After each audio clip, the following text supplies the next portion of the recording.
Orice vis începe cu un visător, dar devine realitate doar prin muncă, pasiune și determinare. Așa a început și povestea noastră acum 30 de ani, iar visătorul care a făcut ca totul să se lege e tata.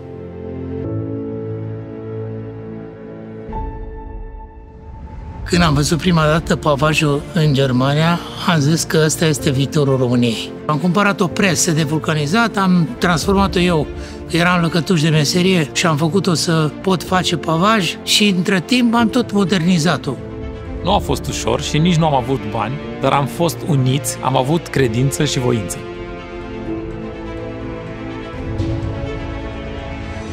Am crescut de la an la an și am reușit să punem bazele unei afaceri care astăzi este liderul de piață în România, iar prin tot ceea ce facem, încercăm să contribuim la un viitor mai bun pentru toți.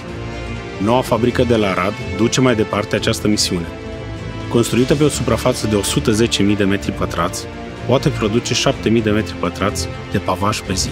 Este complet automatizată. Folosim roboți industriali și cele mai avansate tehnologii, ceea ce ne permite să menținem standarde înalte de calitate și eficiență.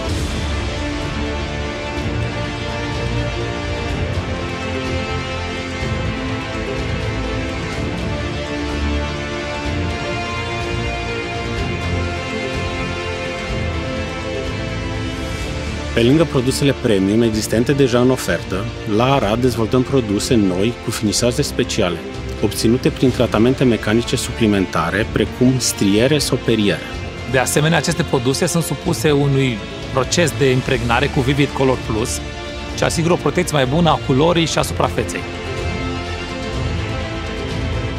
Fabrica este alimentată de un parc fotovoltaic propriu cu 651 de panouri, cu o putere instalată de 390 de kW, astfel contribuind la protejarea mediului prin reducerea emisiilor de carbon cu 273 de tone pe an.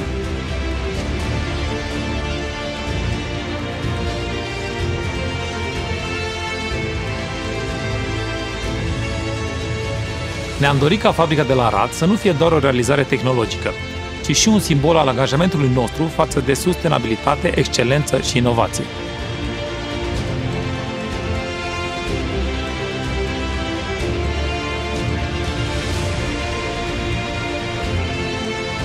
Suntem mândri de ceea ce am realizat până acum și ne dorim să continuăm să creștem, să fim un exemplu în industrie, să inspirăm clienții și partenerii. Când ai un întreg armonios, totul se leagă.